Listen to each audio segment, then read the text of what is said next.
Hello guys, and thank you for joining me today. Contrast is a very special game. I just thought I'd get that out in the open before we begin, because for me it was important to try and do this game justice. The difficulty primarily deriving from my personal love of classical Hollywood movies and theatre, which you may no doubt have gathered from the rather shameless self-promotion of my Tumblr blog. However, the title of this game alone should characterise the degree of thought that has gone into it, something we'll explore in greater detail in due course. So Contrast is a narrative-driven, atmospheric and original platformer that's been woven into a very competent game. Having drawn inspiration from multiple sources, which include the likes of film noir, the jazz-inspired bob-haired flappers, and vaudeville, though with hints of burlesque, Ziegfeld follies and German expressionism, the game is set in a rather nostalgic-looking 1920s backdrop, together with all the atmosphere, magic, and idiosyncrasies one would usually associate with the Roaring Twenties. Indeed, which is where we find Kat's daughter, Dee Dee, and her imaginary friend, Dawn. The only people you will actually see, the others appearing as silhouettes and shadows whose stories are acted out as projections on the side of buildings.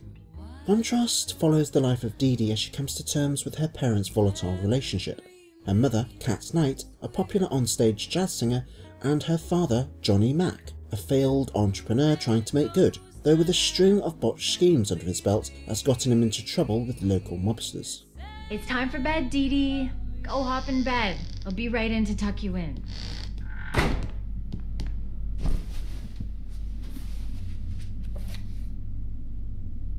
Good night, Daddy.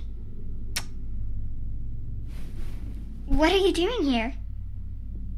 My mommy's coming. You better hide, or she's gonna catch you. Okay, sweetie. Night-night. What are you looking at? I don't think she can see you. Now promise me you'll be a good girl while I'm out singing. I promise. No sneaking out this time. I'll get in trouble. I promise. That's my good girl. Mommy, is Daddy ever coming back? I don't know, honey. Maybe someday when he's ready. But don't you worry. Mommy always comes back. I'll be home before you even wake up. Get some nice sleep. Wherein lies the game's real protagonist, Dawn, who seems to have been inspired by the actress Louise Brooks, who popularised the bobbed haircut. There is a tendency to think that in light of what you find out about Dee Dee's relationship with her parents, that Dawn is part of her active imagination, a byproduct of a disturbed youth. However, Dawn can actually influence the real world, which leads me on to Contrast's gameplay. As Dawn, you get to jump in and out of shadows, which in turn enables the player to use the silhouettes as ledges. Areas that are only accessible via shadows are pretty easy to spot during the earlier stages of the game, though understandably gradually become more difficult the further you progress. Along the way, Dawn learns certain techniques, such as being able to perform a forward dash, which can later be used to pass through obstacles in shadow form.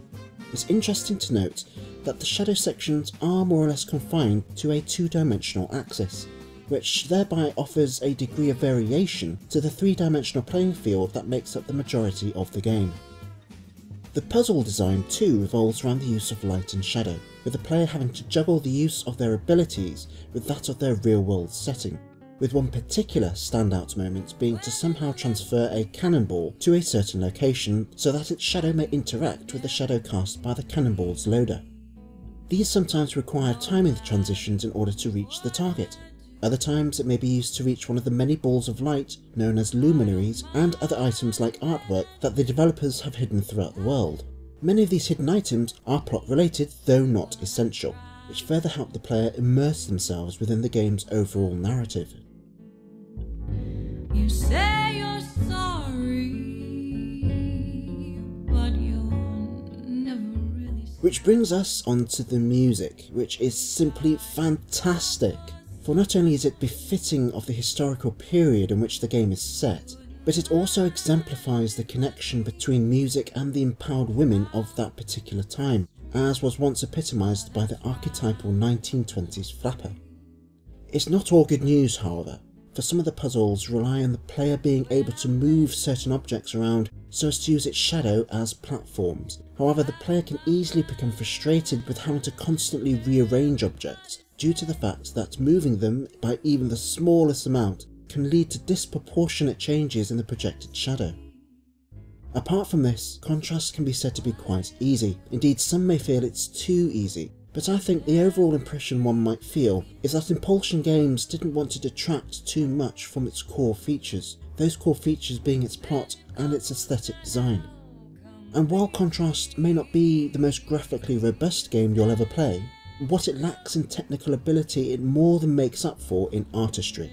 Every second is a wonderfully nuanced and insightful journey that embraces the outright beauty of our historical past, complemented by a beautiful soundtrack.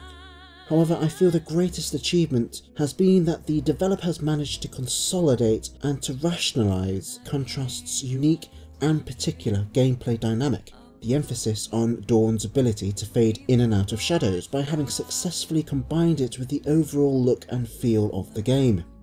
The setting, for instance, is, as earlier mentioned, inspired by film noir, which from an aesthetic viewpoint is itself associated with stark light and dark contrasts of dramatic shadow patterning, often termed chiaroscuro, which eventually brings us to the realisation that they could not have chosen a better name for such a title.